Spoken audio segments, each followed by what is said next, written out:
Meus irmãos, eu quero começar dizendo que grande parte desse estudo é uma adaptação do estudo de uma palestra intitulada exatamente Como Vencer o Mal com o Bem, da apostila de aconselhamento bíblico da ABCB. No entanto, outros autores também foram consultados e eu vou mencioná-los, mas boa parte do esboço nós fizemos uma adaptação dessa apostila que tem um excelente estudo sobre isso, tá bom?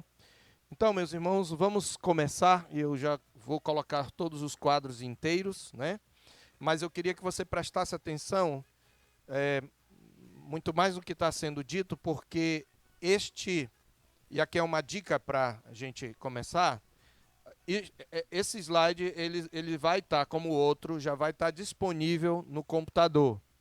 E o de lá estava no computador do Anderson, eu vou tentar colocar no mesmo computador. Então você pode pegar esse slide de alguma maneira, até mesmo por WhatsApp, tá? Esse mesmo slide está no WhatsApp do grupo de música, então eventualmente você pode pegar. Então, o que é que você tem que... Você pode, se quiser, anotar alguns princípios aí, sem problema, porque anotar nos ajuda a gravar mais. Porém, preste mais atenção naquilo que eu falo que não está aí, projetado. Porque o que eu vou falar, nem tudo está aí. Então, é interessante que você fique ligado nisso, tá bom? Tendo colocado isto, então, eu quero começar com esta pergunta. O que é que você faz quando você é tratado de uma maneira injusta ou agressiva?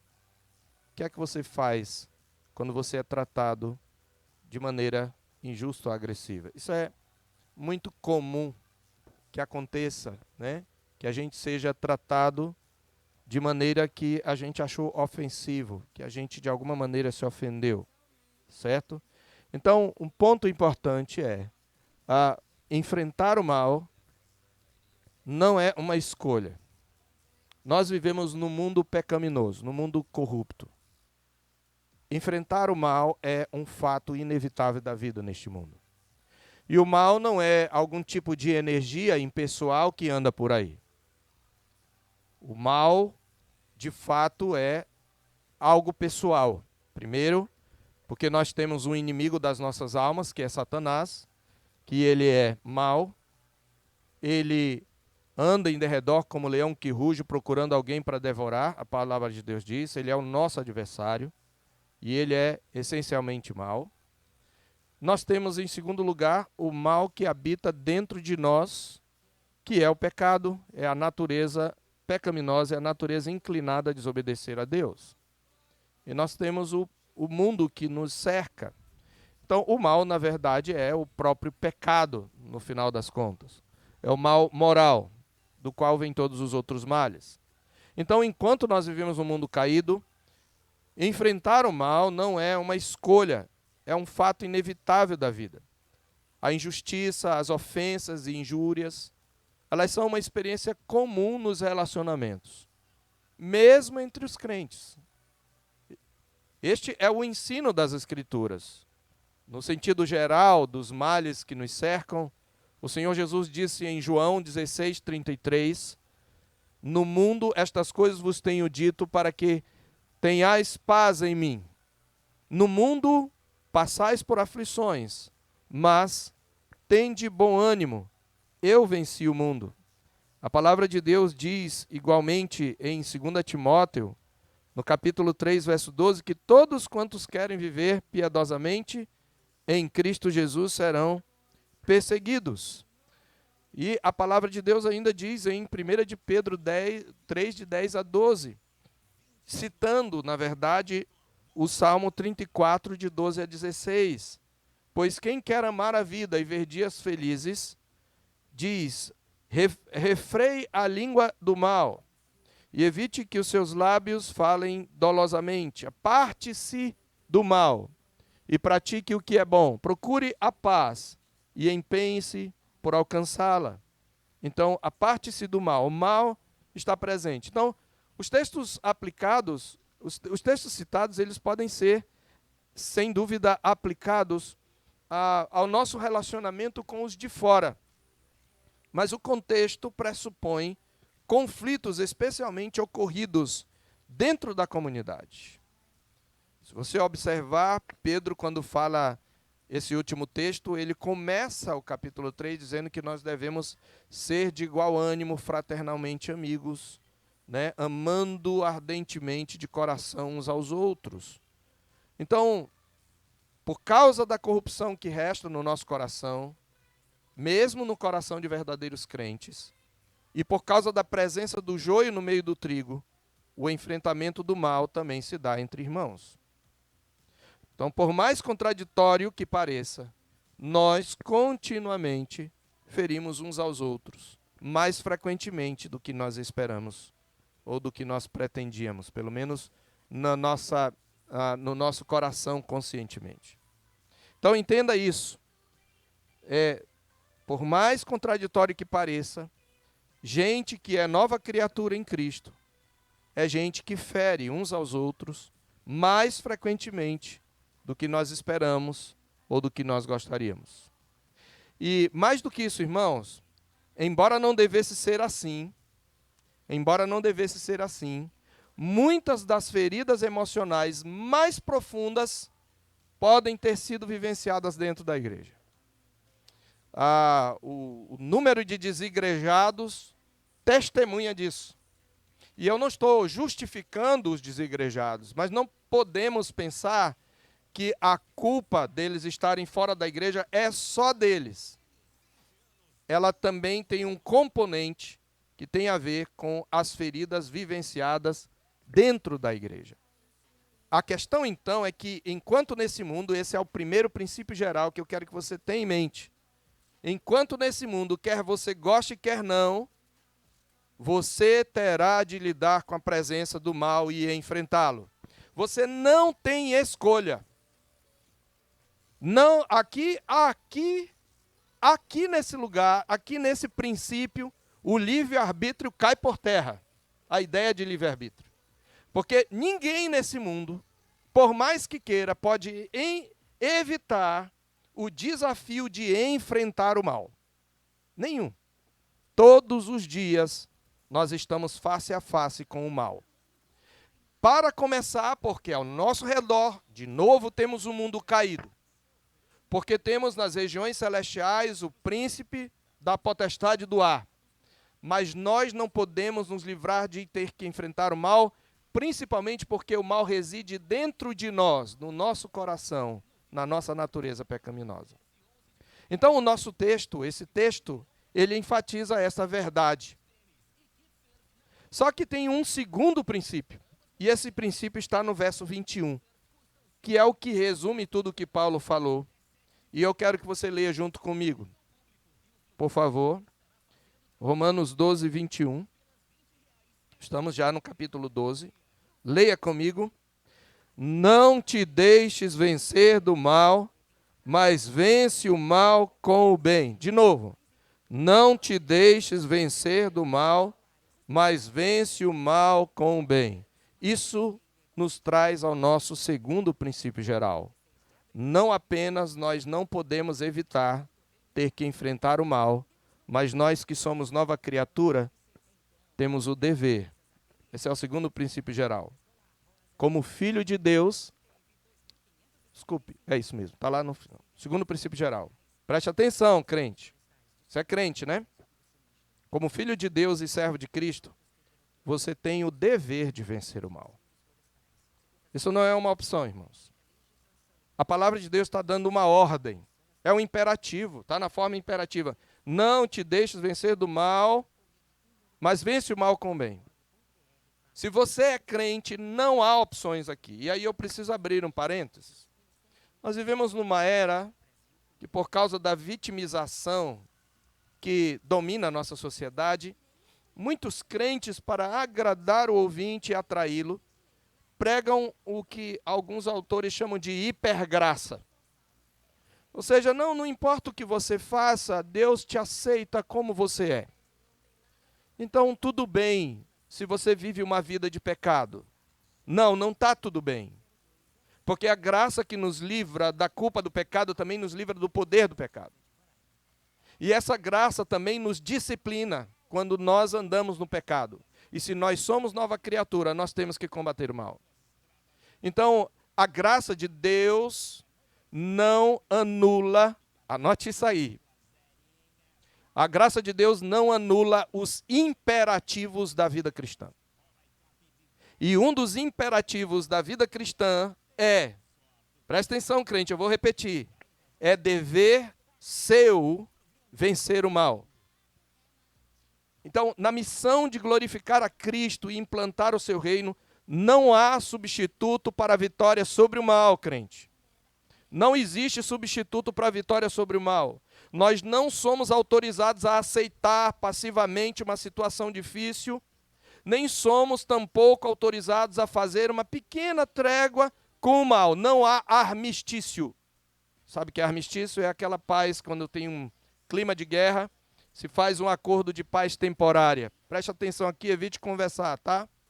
Eu sei que tem algumas coisas que são detalhes, mas vamos lá. Não há armistício. Há um outro ponto importante. Reações erradas ao mal também são inaceitáveis ao nosso comandante. Inaceitáveis. Então essa ideia, não, Deus aceita. Deus não aceita. Deus te acolheu por causa de Cristo. Mas Ele não aceita o pecado em você, nunca vai aceitar. Então, reagir de maneira errada é inaceitável ao nosso comandante. É desejo de Deus que você conquiste o mal. É isso mesmo. Pastor, mas não é Deus que conquista o mal para mim? Ora, abra a palavra de Deus em Filipenses capítulo 3. Há certas coisas, meus irmãos, que nós aqui temos que fazer, e Deus age no nosso agir, porque a ação de Deus em nós é confluente. Ela não é automática, ela envolve a nossa personalidade. E sim, toda a glória é de Deus. Mas você já tem o poder se você tem o Espírito Santo. Então, Colossenses 3, verso 12, vamos ler juntos. Filipenses 3, verso 12. Vamos lá? Não que eu tenha já recebido ou tenha já obtido a perfeição, mas prossigo para conquistar aquilo para o que também fui conquistado por Cristo Jesus. Veja, eu fui conquistado por Cristo Jesus, eu já fui conquistado. Mas aquele que é conquistado prossegue para fazer o quê? Para conquistar aquilo para o que foi conquistado. Irmãos, vocês já perceberam que na guerra santa de Israel, para tomar posse da terra prometida, nos capítulos anteriores e nos livros anteriores, Deus se refere à terra que Israel ainda iria possuir como terra que eu prometi dar a vossos pais, terra que eu dei aos filhos de Israel. Se você ler os primeiros capítulos de Josué, você vai ver essa expressão repetida.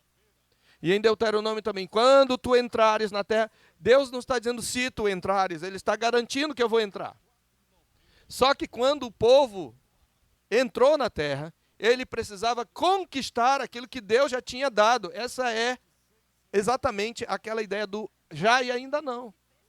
Então Deus já me deu, mas Ele ordena que eu conquiste aquilo que Ele já me deu.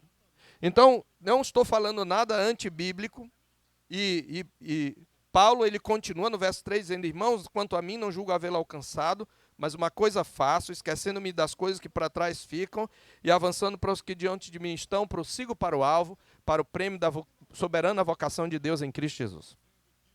Então eu vou repetir aqui, você tem o dever de vencer o mal.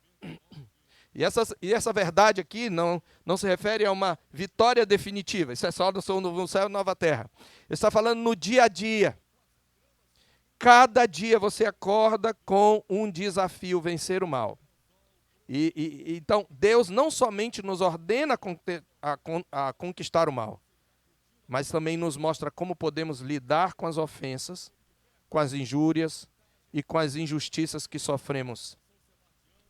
Em que consiste a vitória sobre o mal? A vitória sobre o mal consiste em responder biblicamente às situações difíceis. Você conquista o mal quando você resolve biblicamente os conflitos e as situações difíceis. Isso nos deve levar a pensar, irmãos. Às vezes a gente pensa em Deus assim como aquele paizão, né? Não importa o que eu faça, e aí a gente entende a graça desse jeito. Sabe que é interessante a nossa incoerência em todas as nossas áreas. Você certamente trabalha num local onde pessoas cobram de você eficiência, produção. Você já fez uma avaliação de uma empresa que te prestou um serviço? Toda empresa ela tem uma avaliação que ela manda um link para você e você vai lá, avalia, nem todo mundo avalia, mas ela pede para você avaliar. E ela coloca todas as áreas. E de 0 a 10, nenhuma empresa fica satisfeita com 8. 8 parece que já estaria de bom tamanho, mas não tem nenhuma. É no mínimo de 9 para 10, mas ela ainda não está satisfeita com 10. Nenhum patrão quer de você um 8. Nenhum. E a gente faz de tudo, né? A gente faz de tudo para agradar homens. Mas quando chega a Deus, não, pode deixar, porque Deus perdoa. Misericórdia dele renova cada manhã. E você não entende que a graça de Deus, ela é muito mais experimentada na medida em que você caminha em obediência.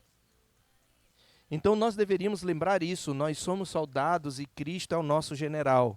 E eu vou repetir, reações erradas ao mal são inaceitáveis ao nosso comandante.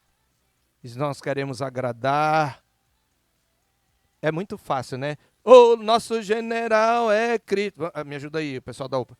Erguemos, nenhum inimigo nos resistirá. Aí na primeira coisa que a mamãe fala, mãe, já era, o mal venceu. É muito fácil o cântico, né? Além de ser triunfalista. Agora, graças a Deus, há um terceiro princípio que nós podemos aprender com relação a esta questão.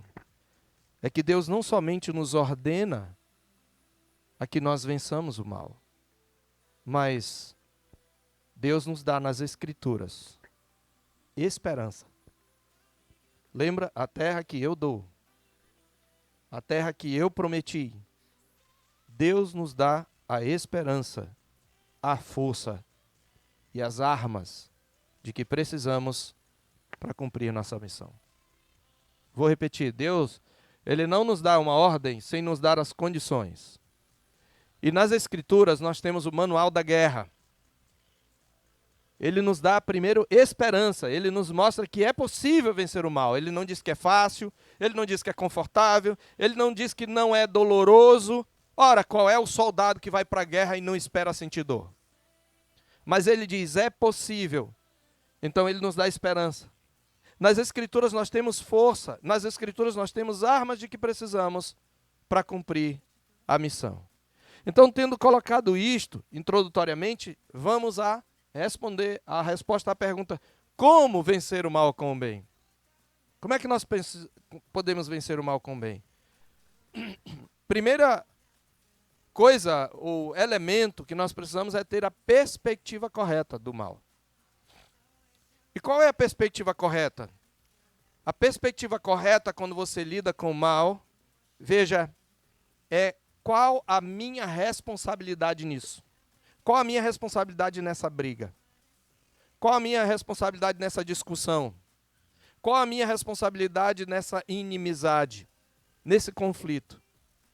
Qual é a sua responsabilidade? Isso é muito importante porque, normalmente, para justificar as nossas reações pecaminosas, nós dizemos, mas eu fiz isso porque ele fez assim. Eu falei aqui porque ela disse isso. Ora, você não é responsável pela reação da outra pessoa. Você nem é responsável pela missão de fazê-la se convencer do seu erro, ou se arrepender, ou mesmo lhe perdoar. Você não é responsável por isso. A Bíblia te ordena a fazer, normalmente, a gente diz assim, a Bíblia diz, na verdade, se o teu irmão pecar contra ti, vai arguí-lo. Mas tem irmão que peca e não quer ouvir. Não, não quero te ouvir. Está tão zangado que não quer ouvir. O que é que a Bíblia diz? Pega outra pessoa, outro irmão e vai lá. Se ele não quiser ouvir, diz à igreja. Se ele não quiser ouvir, ele vai ser expulso. É o que a Bíblia diz, é Jesus que ordena. Consideram gentil e publicano. Mas o crente verdadeiro, ele não chega aí. Em alguma instância, o coração dele vai se quebrar. Certo? Então você não é responsável pela reação da outra pessoa. Você também, em segundo lugar, não é responsável pela vingança. O que é vingança? É vindicar a justiça. Vingança é isso. A palavra vingança não é necessariamente ruim. A Bíblia diz que Deus, a vingança pertence a Deus. Vamos ler o verso 19 juntos? Vamos lá? Não vos vingueis a vós mesmos, amados, mas dai lugar à ira, porque está escrito, a mim me pertence a vingança, eu é que retribuirei, diz o Senhor. Paulo está citando Deuteronômio 32, 35. Essa palavra ira na sua Bíblia, ela tem um númerozinho, com quase certeza. Esse númerozinho é para jogar você lá para levar você lá para nota de rodapé, onde está ira de Deus subentendido. Então, dá lugar à ira, aí é a ira divina. Então, veja, Deus está proibindo você de tomar vingança. Mesmo que para você seja uma reação justa, não é você que vindica a justiça. Ok? Então, obviamente, meus irmãos, eu não estou me referindo aqui àqueles a quem Deus delegou essa tarefa, né? Os magistrados, por exemplo, a Bíblia diz em Romanos 13, 4, que o magistrado é vingador contra os que praticam o mal. Vingador, ministro de Deus, vingador contra os que praticam o mal. Certo? Então, estou falando de questões pessoais. E mesmo assim, o magistrado ele não age em vingança própria. Ele só age representando a instituição que é a autoridade. Tá? Quando, por exemplo, o magistrado é a vítima, é o investigador, é o promotor, é o juiz, é o acusador, é o policial que manda prender, ele já está agindo, legislando em causa própria. Certo? E a gente tem casos assim no Brasil, né? Então, John Murray, comentando esse texto, ele diz assim que esses conselhos dizem respeito às nossas relações particulares, individuais entre uns e outros, e não à administração judicial dos magistrados. Ao magistrado é dado poder para castigar os malfeitores. Então, é necessário apreciar, diz Murray, a diferença entre aquilo que pertence à jurisprudência política e aquilo que é apropriado às relações particulares com nossos semelhantes. E a gente está tratando especialmente aqui na questão da comunidade. Então, negativamente, você não é responsável pela reação do outro. Então, por que isso é importante? Às vezes, irmão, você sabe o que diz, né? A gente tem que lembrar. Vai arguir em ti. Ah, pastor, mas ele não vai me ouvir. Ah, pastor, mas se ela... Pastor, mas e se... Não, não tem si, irmão. Você não é responsável pela reação. Sabe por que a gente faz essa pergunta? Porque a gente está mais preocupado com a autoproteção do que com o amor ao próximo. A gente está mais preocupado, não, eu não vou porque a minha expectativa é ser decepcionado. Eu não quero ser decepcionado, então eu prefiro não ir para não ser decepcionado. Você está preocupado com o seu conforto. Não é esta a sua preocupação. Não importa o que o outro vai fazer. Você tem um dever. Você é responsável por suas reações. Então, aqui vem então o lado positivo, né? Positivamente, negativamente não é responsável nem pela vingança, nem pela reação do outro. Positivamente, você é responsável pela forma como reage às ofensas. É como você reage. É como você também é responsável por julgar as suas próprias reações à luz das Escrituras. Eu posso até exercer um julgamento sobre as ações do outro, mas a Bíblia diz que eu tenho que fazer uma coisa antes. Está em Mateus 7, de 1 a 5. Se você quiser abrir lá. Lá diz assim, deixa aberto aí, depois a gente vai, vamos caminhar um pouquinho para frente. Antes da gente ler Mateus 7, mas eu vou tratar disso já já. Então, você precisa começar lembrando que você é responsável pela forma como você reage. E você é responsável por julgar essas reações à luz das Escrituras. Por exemplo, quando Deus determina... Deus não é autor do pecado, mas preste atenção. Nós cremos na soberania de Deus. É uma doutrina muito cara a nós. Então, Deus não é só que Deus permite. Deus determinou cada conflito que você enfrenta para o seu próprio bem, para lhe ensinar, para revelar o que está no seu coração. Então, uma pergunta que você pode fazer, pensando em como você reage, é: o que o conflito está revelando sobre você, sobre o teu coração? Quais as reais motivações da sua indignação? Quais os seus temores? Quais os padrões de pensamentos pecaminosos que dirigem essas reações? Isso se chama autoconfrontação. Para vencer o mal com o bem, lembra, o mal está dentro. Então, você não tem como tratar o mal fora sem tratar primeiro dentro. O mal fora provoca uma reação no mal de dentro.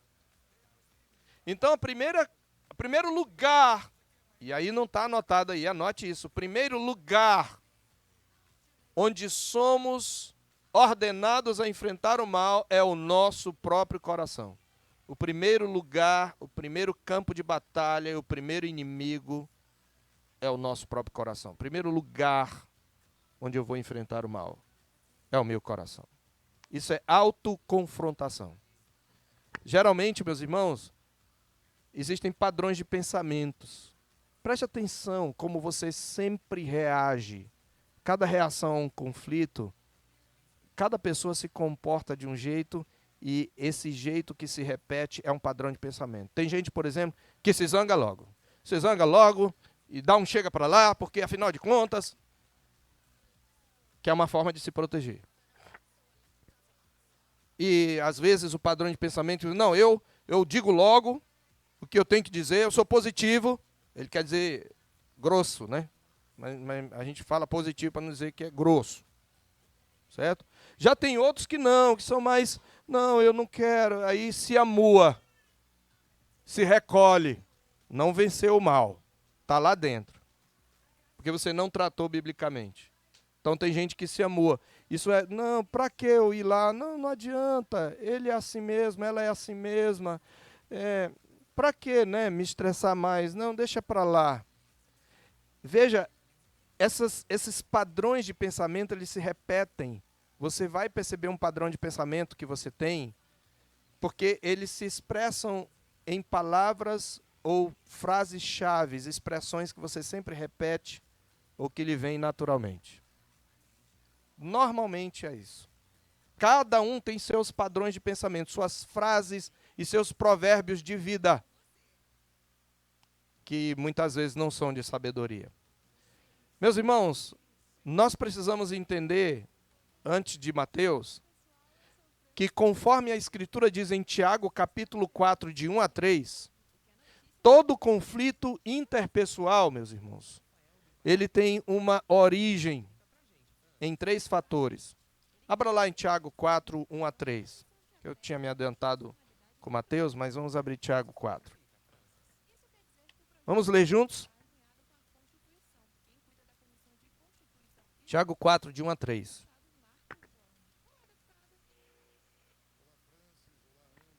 Vamos lá? De onde procedem guerras e contendas que há entre vós? De onde, senão dos prazeres que militam na vossa carne? Cobiçais e nada tendes, matais e invejais e nada podeis obter. Viveis a lutar e a fazer guerras. Nada tendes porque não pedis.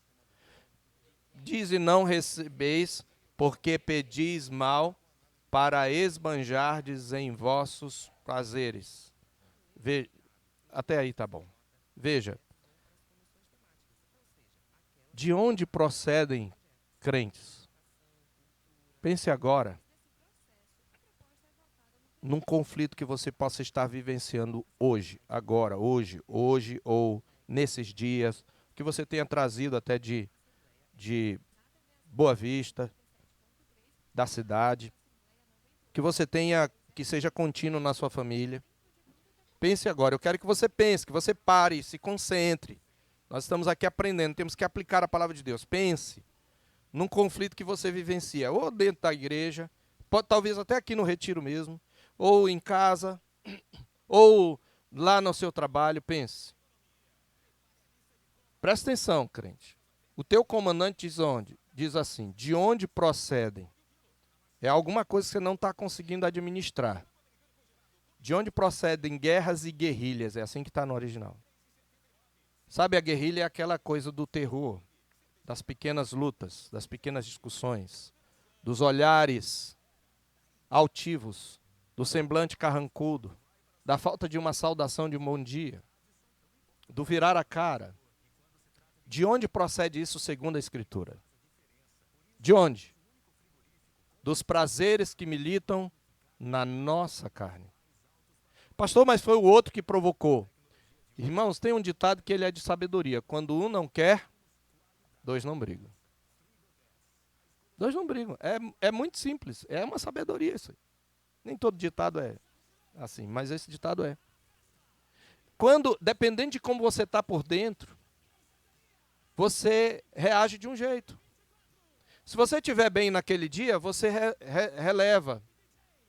E até deixa para um outro horário. Mas se você não estiver bem, você já estava irritado com alguma coisa, chegou do trabalho, não foi muito legal lá, alguém lhe tratou mal, um cliente, alguma coisa, você chega aí a mulher, primeira hora que ela diz, olha, tira o sapato. Por quê? Aí você já está, certo? Então, por quê? Porque um desejo, ele diz, você cobiça e nada tem. Porque você não tem aquilo que você deseja, você mata e inveja. E o matar aqui não é nem um matar físico, porque Tiago está falando com a igreja. E aí você não consegue assim mesmo. E aí você vive a lutar e a fazer guerra. O que Tiago está dizendo aqui é exatamente o seguinte, que todo conflito interpessoal, ele tem origem, primeiro, em um coração centrado no eu. Meu coração, quando ele é centrado no meu eu, nas minhas necessidades, nos meus direitos, no meu conforto, ele vai responder pecaminosamente ao conflito. Segundo, todo conflito, ele tem origem em um coração cobiçoso e invejoso, frustrado com os desejos não satisfeitos. Frustrados. Veja o que é, veja, o desejo não satisfeito pode ser um desejo justo. Eu acho que foi ontem que eu falei. O marido e a esposa podem ir a um gabinete pastoral reivindicando coisas que eles têm direito. A esposa não está sendo, não está cumprindo os seus deveres para com o marido. E aí ele está reclamando por causa disso. E o marido reage pecaminosamente e a esposa está dizendo que o marido não está tratando como deveria tratar. E eles têm uma demanda justa, mas os dois estão pecando para obter aquilo. Então, mesmo quando é algo justo, se eu estou disposto a pecar para obter aquilo, é cobiça. E é isso que Tiago está dizendo. Pode ser justo aquilo que você quer. Não, tudo que eu queria, pastor, é que ele cooperasse aqui em casa. Tudo que eu queria era que ele, pelo menos, fizesse a parte dele. Ok, mas você está dizendo, eu quero tanto isso que eu pequei porque ele não me deu isso que eu queria. Então, é por isso que tem, em terceiro lugar, todo conflito tem origem em um coração disposto a pecar para ter o que quer ou pecar para conseguir aquilo que julga ter direito. Portanto, meus irmãos, a nossa responsabilidade primeira é tirar a trave do nosso olho. Aí vem então Mateus 7, 1 a 5. Mateus 7, de 1 a 5. Lá está escrito, que diz lá, vamos lá? Não julgueis para que não sejais julgados. Sereis julgados, e com a medida com que tiverdes medido, vos medirão também. Porque vês tu o argueiro no olho do teu irmão, Então, quando eu estou preocupado em ver o defeito do irmão, mas não estou percebendo a reação pecaminosa no meu coração, eu sou um hipócrita. Eu sou um hipócrita. Meus irmãos, como isso é comum. Eu posso tirar o argueiro do olho do irmão. Veja, eu não sou dispensado de tirar o argueiro. Ele diz, só que primeiro eu tenho que tirar a trave no meu. E quando Jesus usa o termo trave, ele não está falando qualquer trave, não. Ele está falando uma espécie de travessão desse assim. Que, na verdade, era usada para sustentar o telhado da casa. Ele está dizendo que você está tentando tirar um cisco. Normalmente, Jesus está invertendo que o nosso coração, a percepção do nosso coração. Porque Jesus, nós sempre olhamos o outro como o erro do outro como trave. Certo? Então, esse tirar a trave do olho envolve despojar-se e revestir-se. Despojar-se do velho homem e revestir-se do novo homem. Efésios 4, 22 a 24 diz, no sentido de que quanto ao trato passado vos despojeis do velho homem, que se corrompe segundo as concupiscências do engano. E vos renoveis no espírito do vosso entendimento e vos revestais do novo homem criado segundo Deus, em justiça e retidão, procedentes da verdade. Em Lucas, isso equivale ao que Jesus falou em Lucas 9, 23, 24. Se alguém quer vir após mim, a si mesmo se negue dia a dia, tome a sua cruz e siga-me. Isto é, despojar-se todos os dias e revestir-se. Então veja, esse é um princípio que talvez seria um quarto princípio, né? Eu deveria ter colocado aí, mas está em destaque, você é responsável por retornar o mal com o bem a cada pessoa e todas as vezes. Crente, presta atenção.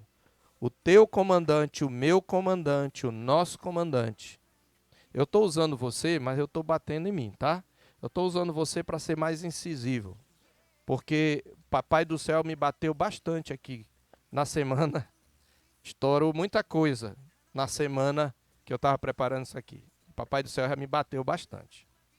Mas o ponto é, você é responsável por retornar o bem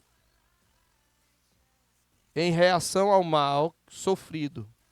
E retornar o bem a cada pessoa e todas as vezes. Você não é dispensado de uma vez. Não, olha, eu sei que eu sou pecador. O soldado diz isso na guerra. Não, eu sei que eu sou meio frouxo de vez em quando, né? Mas eu vou tentar. Mas quem sabe, né? Eu não sei. E o inimigo está lá apontando a arma e tome um tiro na testa. Então eu vou repetir, você é responsável por retornar o mal com o bem a cada pessoa e todas as vezes. O comandante não tolera que você negocie isto. Veja, eu não estou dizendo que ele não perdoa. É diferente. Certo? Mas ele não tolera. Então nós sabemos, meus irmãos, que enquanto neste mundo, nós não conseguiremos isto de modo perfeito. É óbvio que não. Mas isto não é desculpa para não tentarmos. Pelo menos por duas razões. Primeiro, quando se refere a algo com que realmente nos importamos, para qualquer habilidade na vida, a gente se propõe a subir o sarrafo para melhorar o desempenho. É ou não é? Na tua profissão, na tua faculdade, a gente sobe o sarrafo. Por que não faríamos isto para aquilo que deveria ser nosso desejo supremo, que é agradar a Cristo? Mais ainda, se temos o poder do Espírito Santo e as promessas de Deus a nos fortalecerem, por que não tentaríamos? O fato de sabermos que nunca deixaremos de pecar neste mundo, porventura, é um salvo-conduto para nos conformarmos com o pecado? A palavra de Deus, no mesmo texto que diz, se confessarmos os nossos pecados, Ele é fiel e justo para nos perdoar os pecados e nos purificar de toda injustiça. Se você ler a continuidade, você vai ver para que Deus nos promete isso. Capítulo 2, verso 1 de 1 João. Filhinhos, estas coisas vos escrevo para que não pequeis. Não é para você pecar à vontade, é uma motivação para você não pecar. Se, todavia, alguém pecar, nós temos um advogado, louvado seja Deus. Mas Deus não quer que você peque. Então você precisa da perspectiva correta. Em segundo lugar, você precisa também do alvo correto. Do alvo correto. Qual é o alvo quando eu tenho um conflito? O que Deus requer de mim? Primeiro, muito claro, o alvo, a meta em cada conflito é vencer o mal com o bem. Verso 21, não te deixes vencer do mal, mas vence o mal com o bem. Observe aí, o objetivo não é você vencer a briga. O objetivo não é você vencer o outro. O objetivo é você vencer o mal. A nossa inclinação natural é fazer o quê? É fazer o que a Escritura não recomenda. Acho que isso não está anotado aí. A nossa tendência natural é fazer o que a Escritura não recomenda. O que é que nós costumamos fazer? Dar o troco. A Escritura diz em Provérbios 24, 29, só para você anotar. Se quiser abrir aí, mas eu vou citar. Lá está escrito assim, não digas no teu coração, como ele me fez a mim, assim lhe farei a ele. Pagarei a cada um segundo a sua obra. A Bíblia está dizendo que você nem deve dizer isso no coração, pois agora ele vai ver. Um dia é da caça, outro é do caçador. Agora ela vai, tá bom. Nada como um dia após o outro, né? A Bíblia diz, não digas no teu coração. É o que nós faríamos se nós pudéssemos, não é, irmãos? Quando nós obedecemos ao nosso coração, é o que comumente fazemos sempre que nós temos a chance. Quando a gente não pode, a nossa tendência é ficar esperando que Deus dê o troco. Não, a vingança, não, deixa ela. A vingança pertence ao Senhor. E a gente começa a rogar aquela praga, né? Profetizar, né? Aí a gente fica esperando para ver se Deus dá o troco, mais motivados pelo desejo de desforra do que pelo amor à justiça e à verdade. John Murray, de novo, no seu comentário aos Romanos, ele observa corretamente que entregar o juízo às mãos de Deus pareceria deixar margem para o cultivar desejos pela execução do juízo por parte de Deus contra aqueles que nos tornam vítimas de suas más ações.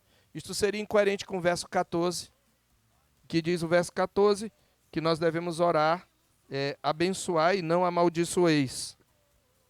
Abençoai os que vos perseguem, abençoai e não amaldiçoeis. E é contestado pelo verso 20. Pelo contrário, se o teu inimigo tiver fome, dá-lhe de comer, se tiver sede, dá-lhe de beber. Né? De fato, Deus nos proíbe de alimentar no coração esse sentimento. Se você quiser abrir lá em Provérbios 24, 17 a 20, Provérbios 24, 17 a 20...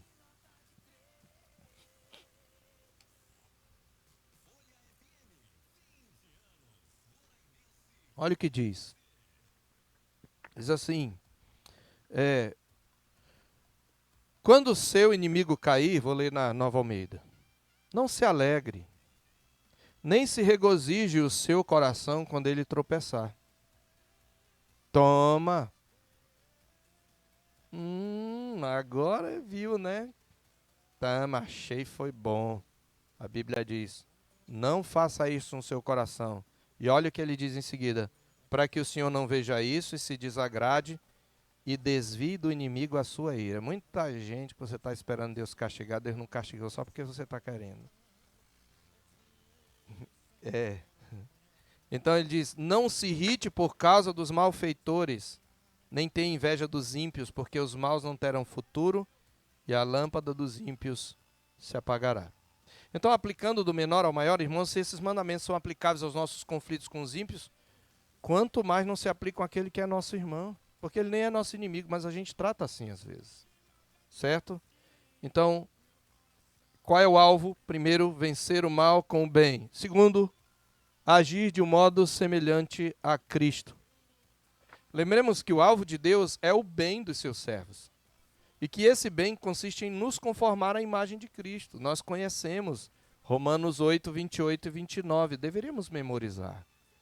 Lá está escrito que sabemos que, essa palavra sabemos traz a ideia de uma convicção, sabemos que todas as coisas cooperam para o bem daqueles que amam a Deus, daqueles que são chamados segundo o seu propósito.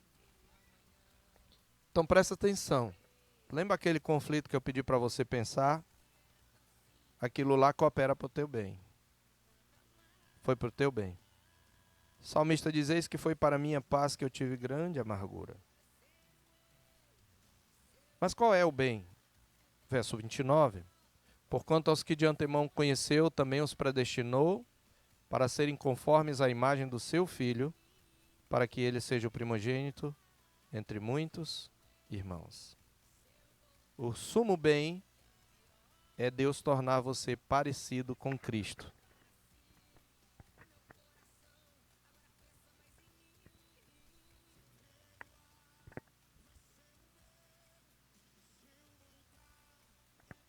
Você entendeu? Esse é o sumo bem. Não é o seu conforto. E você vai descobrir que quanto mais você é parecido com Cristo, mais feliz você é. Então, esse é o sumo bem. Em 1 de Pedro 2,23 diz que Cristo deixou o exemplo para seguirmos os seus passos.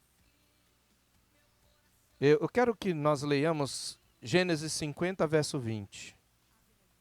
Gênesis 50, 20.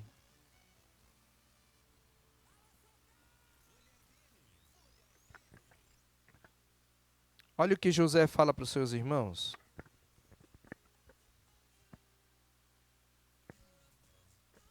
E eu quero que você deixe marcado aí, que a gente vai voltar a esse texto. Vamos ler juntos, Gênesis 50, 20. Vós, na verdade, intentastes o mal contra mim, porém Deus o tornou em bem, para fazer, como vedes agora, que se conserve muita gente em vida.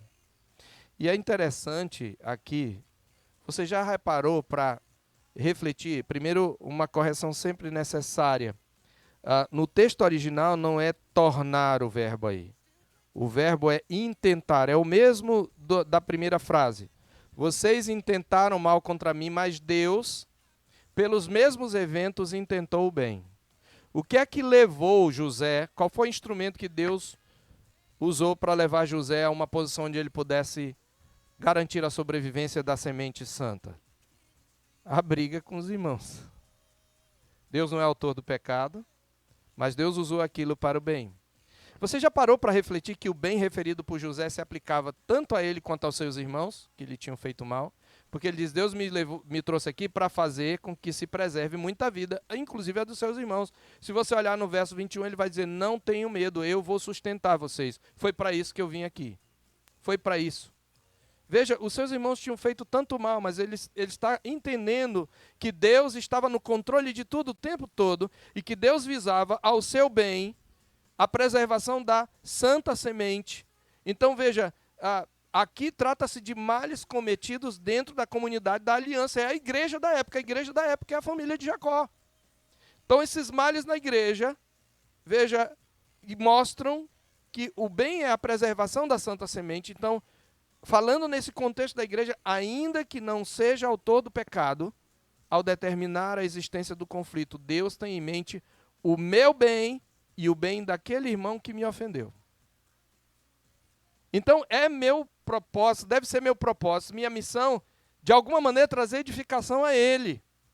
Desse modo, positivamente, a perspectiva correta de todo conflito envolve lembrar que tudo o que acontece comigo é para o meu bem, que consiste em ser moldado à imagem de Cristo. Então, tendo a perspectiva correta, o alvo correto, agora você, para vencer o mal com o bem, Deus também te mostra a prioridade correta. Qual é a prioridade? Primeiro, buscar a paz. Não a desforra. E empenhar-se por alcançá-la. Paulo diz isso nos versos 18 e 19. Se possível, quanto depender de vós, tende paz com todos os homens. Ah, pastor, mas não depende só de mim. Quando ele fala quanto depender de vós, ele está dizendo, toda reação sua tem que ser na direção da paz. Toda. É isso que está dizendo. Mesmo você tendo reações na direção da paz, pode ser que o outro não queira. Então, isso não depende. Você vê, a reação do outro não depende de você. Mas quanto depender de vós, a ideia da expressão é tudo que sair de você em atitudes, em palavras, em reações, em expressões, deve ser em busca da paz. E é por isso que lá em Efésios 4:3, isso não é fácil, porque lá diz, esforçando-vos diligentemente por preservar a unidade do Espírito no vínculo da paz. Em 1 de Pedro 4:8-12 diz, quem é o homem que ama a vida, quer dias felizes, irmãos? Muitas das nossas infelicidades, eu diria a maioria delas, são porque a gente não cumpre isso. Ele diz, quem quer ver dias felizes, procure, diz, refreia a tua língua do mal e os teus lábios de falar dolosamente, procura, aparta-te do mal. Quando ele fala aparta-te do mal, não é o meu irmão. O mal não é ele. O mal está nele, o mal está em mim, o mal está à nossa volta, mas o mal não é ele. Agora, quando você se aparta do seu irmão, você está se aliando ao mal. Então, ele diz, aparta-te do mal, pratica o que é bom, busca a paz, empenha-te por alcançá-la, faz todo o esforço do seu coração. Vai até o fim. Então, essa é a minha prioridade. A minha prioridade não é me proteger, a minha prioridade não é me vingar, a minha prioridade não é fazer valer os meus direitos, a minha prioridade é buscar a paz. Observe que a ênfase de todos os textos que eu mencionei, ou dos 2 textos, é no esforço que a busca da paz requer. Em segundo lugar, a minha prioridade é buscar a santificação. A santificação sua e a do outro. Hebreus capítulo 12:14 une paz à santificação. Você já viu? Segui a paz com todos e a santificação, sem a qual ninguém verá o Senhor. E ele vai falar como é que a gente segue a paz. E uma das coisas ele diz, não haja raiz de amargura. Crente, o comandante está dizendo, não pode a amargura se enraizar no teu coração. Que brotando vos perturbe, por meio dela muitos são contaminados. Então, essa palavra buscar, sublinha aí, a palavra grega usada aí é perseguir. Não é só buscar de qualquer jeito. Essa é a palavra usada para caça. Você tem que perseguir isso. Esse é o alvo. Então, meu querido irmão, minha querida irmã, tire os seus olhos das suas feridas. O seu coração fica remoendo, repassando a cena,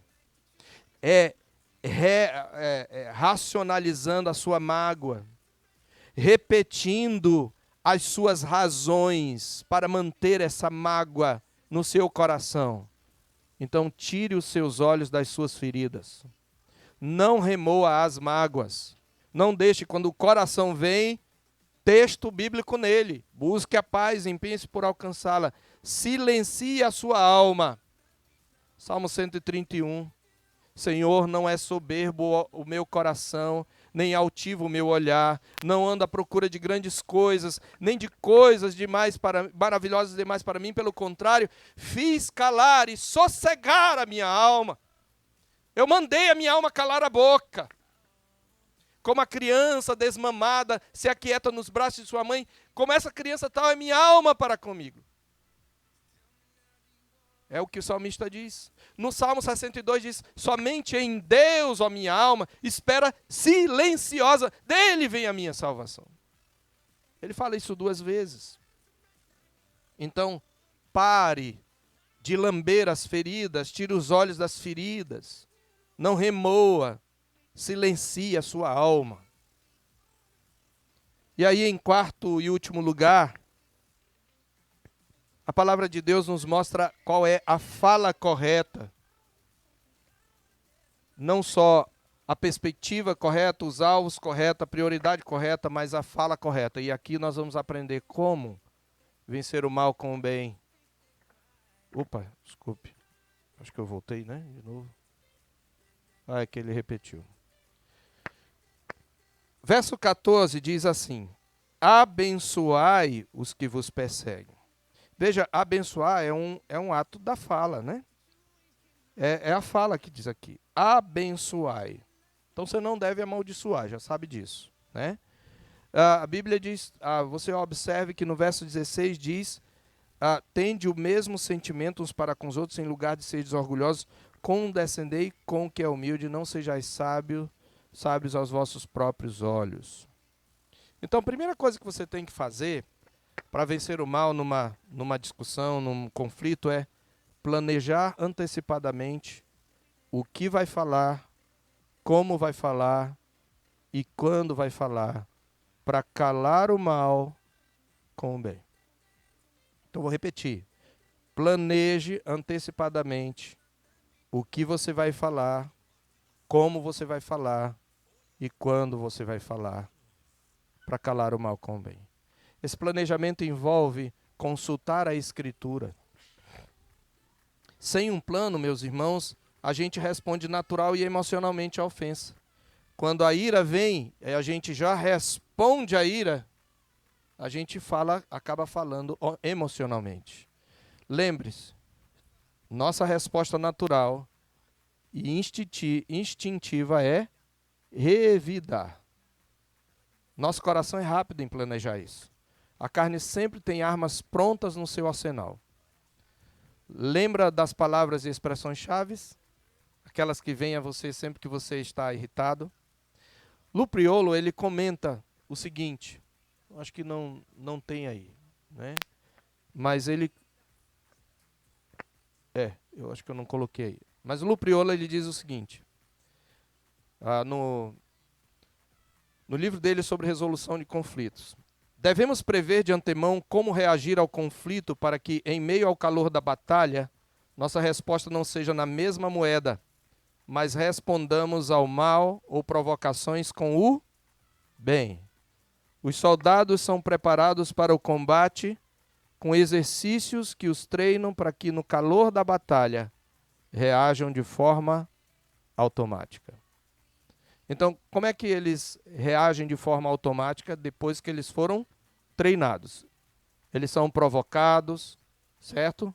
Eles são testados, como usando aquela expressão do atleta, o sarrafo vai subindo, para que eles saibam responder. Quem aqui fez treinamento em exército sabe disso. Operação Boina e outras coisas. Você é colocado em dificuldade para você saber responder rapidamente, mas antes você precisa aprender. Então planeje antecipadamente o que você vai falar, para que você calhe o mal com o bem.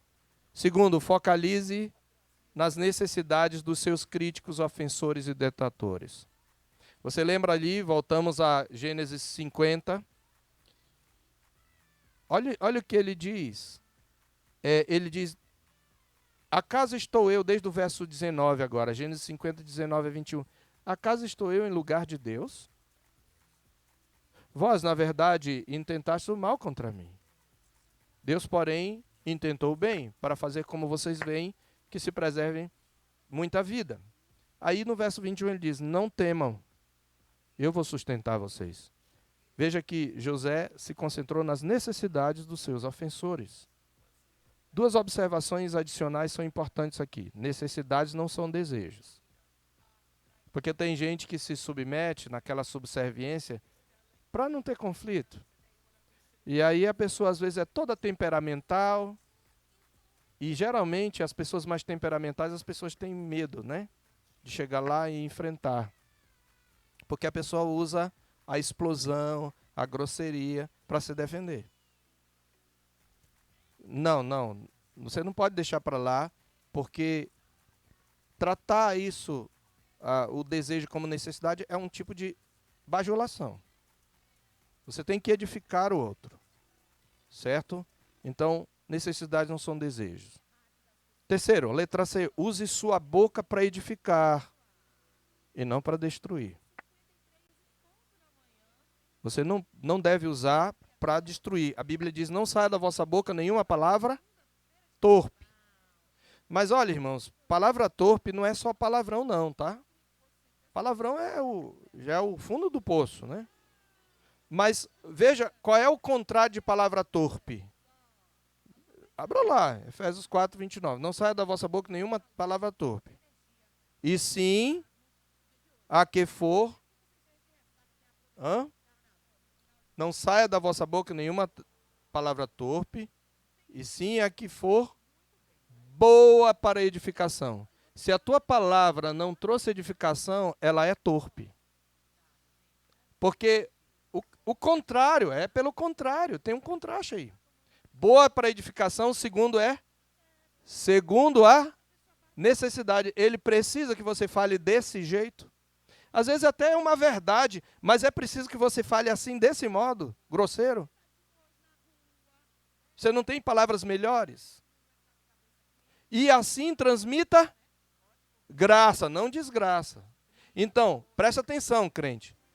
Toda palavra que não é boa para edificação, toda palavra que não é conforme a necessidade do outro, e toda palavra que não transmite graça é torpe. Entenda isso. Porque tem crente que nunca fala palavrão, mas é grosseiro nas palavras.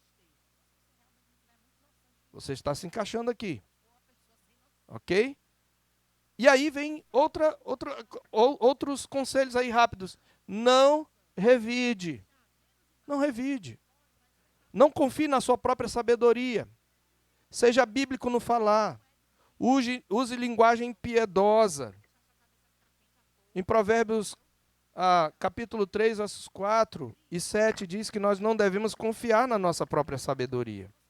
Lá em Provérbios 4, é interessante que os versos 16 e 17, eu coloquei Provérbios 4, pelos 3, porque é o seguinte, voltemos a Romanos. Em Romanos ele diz o seguinte, verso 16 e 17. Tende o mesmo sentimento de uns para com os outros, em lugar de seres orgulhosos, condescendei com o que é humilde. Não sejais sábios aos vossos próprios olhos. Não torneis a ninguém mal por mal. Esforçai-vos por fazer o bem perante todos os homens. Observe que Paulo não está dizendo fazer o bem a todos os homens, embora isso a gente possa ver em outro lugar. Mas Paulo usa a preposição perante. Por que perante? Na frente de. Paulo está preocupado aqui com o testemunho que eu dou na forma como eu lido com o conflito. É muito feio quando irmãos nos surpreendem ou testemunham desavenças entre nós, bate-bocas entre nós. Isso é mais grave ainda quando é a liderança, porque estamos oferecendo um péssimo modelo. Então é isso, eu tenho que fazer o bem perante os homens. Ele está dizendo que nós devemos fazer isto. E ele está citando exatamente o texto de Provérbios 3, Provérbios capítulo 3. Provérbios 3, versos 4 e 7, quando ele diz, e acharás graça e boa compreensão diante de Deus e dos homens. E no verso 7, não seja sábio aos teus próprios olhos, teme ao Senhor e aparta-te do mal. Ou seja, ter um comportamento pacificador atrai a simpatia dos homens. É um bom testemunho para o Evangelho. A forma como nós nos tratamos. E isso, meus irmãos, é sermos semelhantes a Cristo. A Bíblia diz em Tito 3:2 que nós não devemos ser altercadores, nem difamar a ninguém, mas devemos ser cordatos. Isto é semelhante a Deus, é semelhante ao Pai, porque Ele faz vir o sol sobre bons e maus e a chuva sobre justos e injustos. Mateus 5, 44 a 46. E 1 de Pedro 2, 21 a 23 diz que nós devemos ser como Cristo, que quando injuriado, quando maltratado, não respondia com injúria, quando maltratado não fazia ameaça, mas entregava aquele que julga retamente. Então a expressão perante os homens aponta para o bom testemunho como nosso objetivo. Como observou Charles Colson, o mundo não está olhando para os nossos folhetos e reuniões e transmissões e manuais de estudo. Ele está olhando para nós e como nós nos comportamos. Quando ele não vê a unidade nos seguidores de Cristo, de Jesus, a igreja, ele não vê a validação de que Cristo é de fato o Filho de Deus vivo. Por último, neutralize o mal com golpes de bondade. Neutralize o mal com golpes de bondade. Somente a bondade pode neutralizar o mal. Se você responde à maldade, o mal com o mal te venceu. E é o que Paulo fala no versículo 20. Se o teu inimigo tiver fome, dá-lhe de comer. Se tiver sede, dá-lhe de beber. Porque fazendo isso amontoará as brasas vivas, e aí a maioria dos comentaristas tem várias, pelo menos duas explicações, mas a maioria dos comentaristas dizem que a ideia é que provoca nele, pode provocar nele uma dor na consciência. Não é que isso vai acontecer sempre, porque ele está citando Provérbios 25, 21 e 22. Aliás, Paulo cita Provérbios bastante aqui nesses textos, nesse texto. Provérbios 25, 21 e 22, e os provérbios eles não são exatamente promessas, eles são palavras de sabedoria que mostram o que acontece normalmente, majoritariamente, quando você tem certas atitudes. Então você tem mais probabilidade de provocar, o que ele está dizendo é, você tem mais probabilidade de provocar no outro uma mudança quando você neutraliza o mal com golpes de bondade. É isso que a palavra de Deus diz. Isto é ser semelhante ao Senhor Deus. E eu quero concluir, irmãos, e sem mais delongas.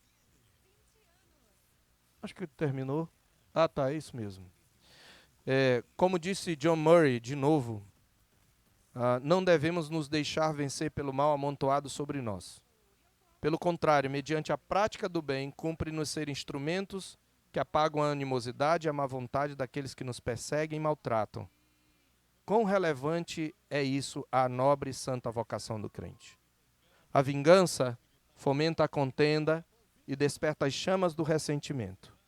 Quão sublime é o alvo de conduzir nossos adversários ao arrependimento ou à vergonha, que restringirá e talvez removerá as ações malignas compelidas pela hostilidade.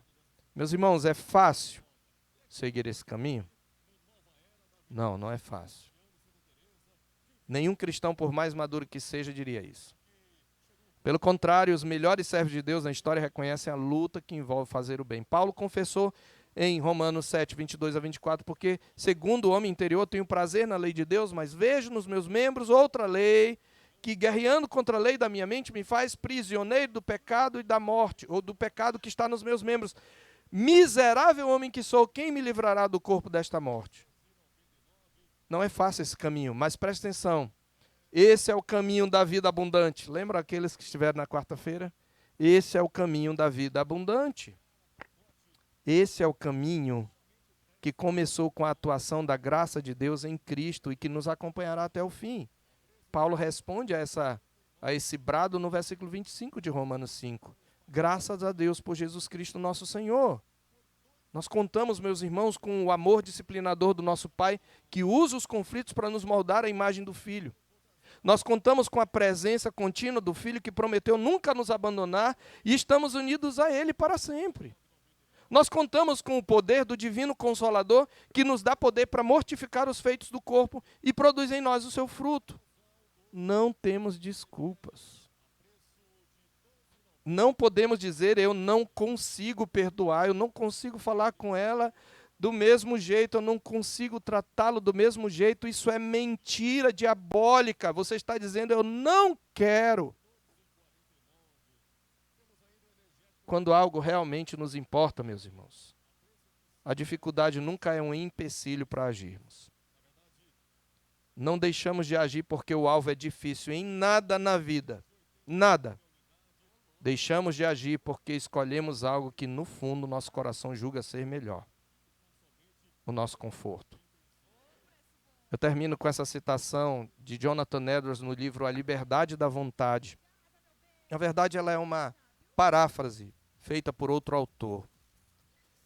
Edwards, ele pontuou que a causa de um ato de vontade é aquele motivo que parece mais agradável à mente. A vontade, portanto, é determinada ou encontra a sua causa e fundamento de existência do motivo mais forte percebido pela mente. Qual é a motivação mais forte? Me proteger? Defender o meu terreno? É isso que vai me levar a escolher. Então, nossas escolhas sempre refletem o que para nós é o maior bem aparente. E nisso reside a nossa liberdade e a nossa responsabilidade. E é principalmente nos conflitos que mostramos qual é o bem maior e quem é o amado da nossa alma. Curva sua cabeça. Vamos falar com Deus. E a minha oração, meus irmãos, é que nós pratiquemos isso. Talvez você tenha contas para acertar. Se for lá em Boa Vista, decida agora, na presença de Deus. Decida ir e acertar as contas. Se a pessoa com quem você tem para acertar contas está aqui, decida agora aqui. O seu comandante exige isso. Decida, resolva, trate, porque você não tem o direito de se deixar vencer pelo mal. E você tem em Cristo e no Espírito Santo o poder de vencer o mal com o bem. Agora isso envolve uma morte. Isso envolve uma mortificação. Para que o mal não domine você.